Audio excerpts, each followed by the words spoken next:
C'était le soir de Shavuot, et voilà que le Gaon de Vilna, grand maître de la Torah, est rentré dans une synagogue où étudiait un autre grand maître de la Torah, qui s'appelle le Maguid de Douvna.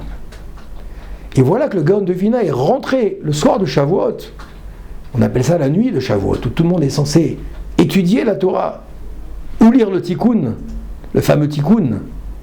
Et voilà que le Gaon de Vilna a trouvé le Maguid de Douvna qui était en train d'étudier la Gemara.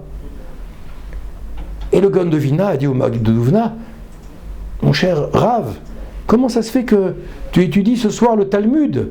C'est pas le soir pour étudier le Talmud.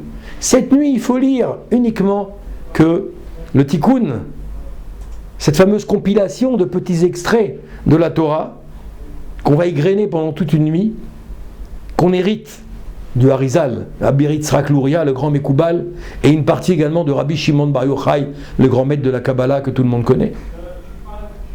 Alors le Gaon de Vilna était étonné, il lui a dit: pourquoi tu étudies la Gemara et tu ne fais pas le Tikkun? Le Maguid de Douvna a de lui répondre: et toi, qu'est-ce que tu fais le soir de Shavuot? Et le Gaon de Vilna a dit: moi j'étudie le Tikkun.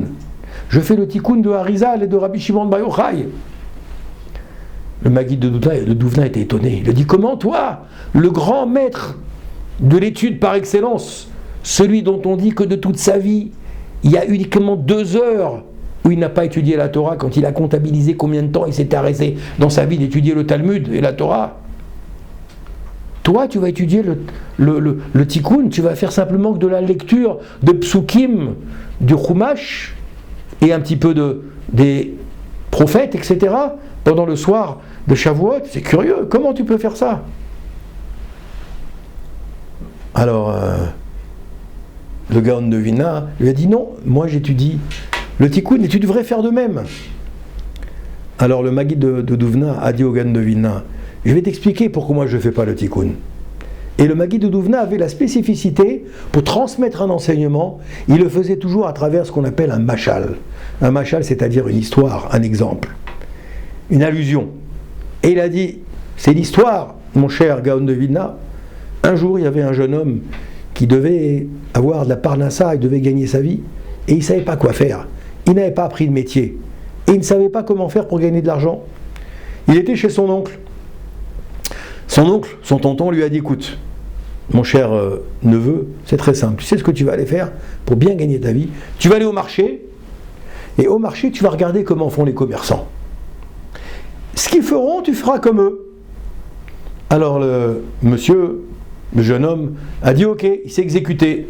Il est parti au marché. Il arrive au marché, il fait le tour de la place du marché, il voit qu'il y a des stands. Chaque commerçant a son stand, vous savez, sa petite échoppe comme ça, et chacun vend ses articles. Il y en a qui vendent des tissus, il y en a qui vendent des chaussures, il y en a qui vendent des costumes, il y en a qui vendent des robes. Chacun vend des légumes, des fruits. Chacun a son échoppe. Et il remarque que devant chaque magasin, devant chaque boutique, il y a des échantillons. Des échantillons des légumes, échantillons des vêtements, échantillons des tissus, etc., etc. Alors il a compris, il dit ça y est, j'ai compris, la bonne affaire. Il va voir le responsable de la place du marché, il dit je voudrais louer un stand. À partir de demain, un stand, moi aussi je vais être commerçant. Alors il loue un stand et il prépare sa boutique pour l'ouverture le lendemain. Et le Maguid de Douvna raconte au Gaon de Vilna, ce jeune homme, qu'est-ce qu'il a fait? Le lendemain, il a ouvert la boutique, il a mis les échantillons devant le magasin, c'était les échantillons de tissu, et il attendait les clients.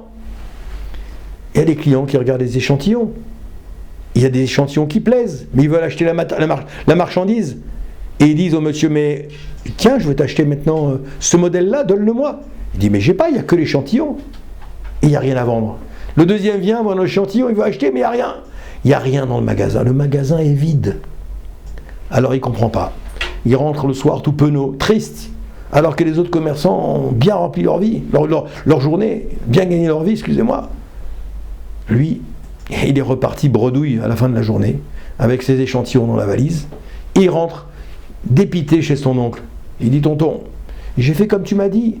J'ai acheté un magasin, j'ai loué un magasin, j'ai acheté les échantillons. J'ai vu comment ils faisaient les commerçants avec leurs échantillons. Et il dit, mais alors, mais qu'est-ce que tu as fait? Où se trouve où est la marchandise? Tu as acheté la marchandise? Le jeune homme dit, non, j'ai vu qu'ils avaient tous des échantillons, j'ai fait comme eux. Alors le tonton, l'oncle, il dit, mais attends, il s'est mis à rigoler, il a rigolé. Il lui dit, mais t'as pas compris, mon cher neveu, que les échantillons, c'est juste pour faire venir le client. C'est juste pour attirer le client. Mais ce qui est important, c'est pas l'échantillon, c'est ce qu'il y a dans le magasin. Si tu n'as pas de stock, tu ne pourras jamais vendre de la marchandise et tu vas rester avec tes échantillons sous le bras. Le Maguide de Dovna dit au Gaon de Vilna, c'est ça mon cher maître, mon cher Talmid Chacham. Toi, Gaon de Vilna, ton magasin est rempli, ton stock est plein de Torah, de Mishnah, de Gemara, de Chumash, de Ktuvim, de Nevi'im, de tout, tu connais tout, toute la Torah. Ton magasin il est plein. Donc les échantillons pour toi c'est juste comme ça pour montrer ce qu'il y a dans le magasin.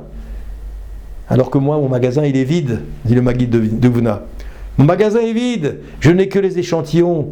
Alors pendant la nuit de Shavuot, je n'ai pas d'échantillons à vendre.